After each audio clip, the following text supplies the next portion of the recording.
A war of words is escalating between Quebec entrepreneur François Lambert and Quebec Solidaire after the left-wing party singled him out during their convention while defending their proposed tax on the ultra-rich. Quebec Solidaire wants to impose an annual tax of 1% for those who've got a wealth of $25 million and 2% who've got a wealth of $100 million or more. Let's speak now with François Lambert, Quebec entrepreneur. Monsieur Lambert, François, welcome to the program. Thank you for inviting me. Why don't we introduce you to our listeners, our Anglo listeners here. How did you build your wealth? I imagine you were walking down the street one day and you just fell into the money. Or maybe it was a little bit more complex. Tell us about your upbringing and how you became wealthy. It's a little bit more complex than that. In fact, I was dreaming of being an entrepreneur since the age of 5. And I started my first business at the age of 33, which still exists today. We're developing software for call center that we sell across the world. But the main business that made me successful financially is a call center that we launched in 2003 and we sold in 2012. We had 3,000 agents working in Canada with revenue up to $100 million. And I sold that company in 2012, and that made myself, at that time, someone comfortable financially. Why do you think Quebec Solidaire is picking on you? There are a lot of millionaires out there. Why you? Yeah. Why me? Because I've been pretty vocal. I do TV, I do radio show almost every day. And I'm pretty vocal about the way the government spends his money, which is I hate grants. I don't like when the government gives grants to company. I never had any grants. I don't want to have any grants. I want to build a company that is successful without the help of government. And I've been pretty vocal about the way the government spends money. And they decided, because the thing is, 2 weeks ago, the union, the CSN, named me out saying, we would like the guy like Luc Poirier, François Lambert, Olivier Primo, and all those guys to stop talking on social network about the real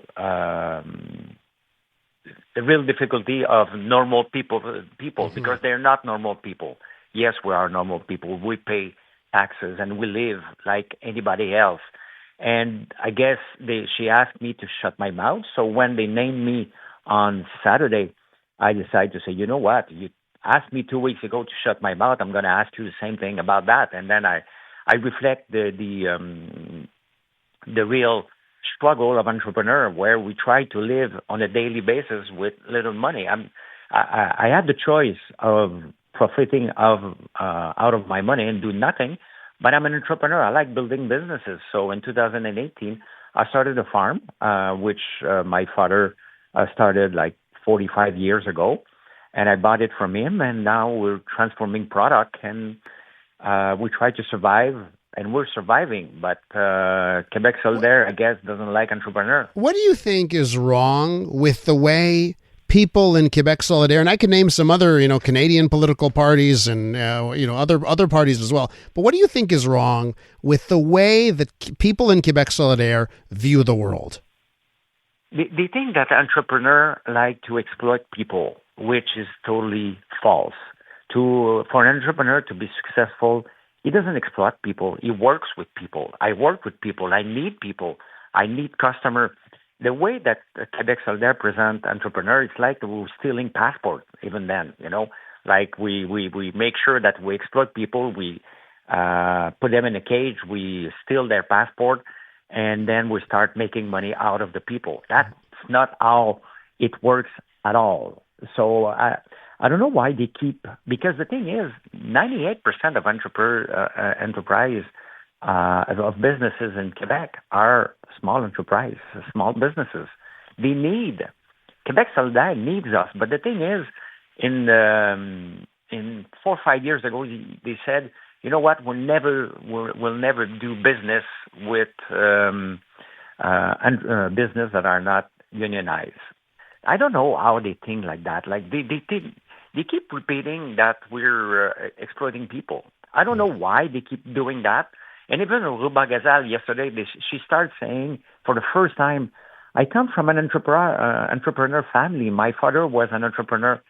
She started changing the way she talks now because entrepreneurs are pissed off now, right now. Yeah, and there's always we've seen backlash, right, in various places when you go too hard after the entrepreneur. Let me ask you this. This is my devil's advocate question here for you. Yeah. We're with François Lambert, by the way, Quebec entrepreneur. Why shouldn't you pay more in taxes? So to someone, you're wealthy, you have more money than other people. Why shouldn't you pay another 1%? Because we already pay that tax. We already pay money when we buy stuff. And the thing is, when I sold my company, I bought a couple of things, expensive watches that I got stolen. I don't have expensive watches anymore. I bought Lamborghini because it was my dream as a young kid. I sold it back, but we pay tax. We pay GST on that. When I decided to launch my new venture in 2018, I needed money. So instead of going to the government and say, can you give me some money because I'm launching a farm, we'll be transforming this and that. No, I took my money that I made. I took the risk, and I still pay. I have investment in the stock market. But lastly, I needed to get some money out of the stock market because I'm still buying equipment for my farm. So the money keeps rolling over and over. And when we make money out of the stock market, we pay capital gain taxes. We keep paying. And the thing is, it's not that we pay too much. I can pay a little more. Paying a little more, I have no issue with that. But the thing is, I'm tired of seeing the government spending our money like it's crazy. Last week in Ontario, the federal government awarded $84 million to Ford Canada to transform an electric plant for building F-150.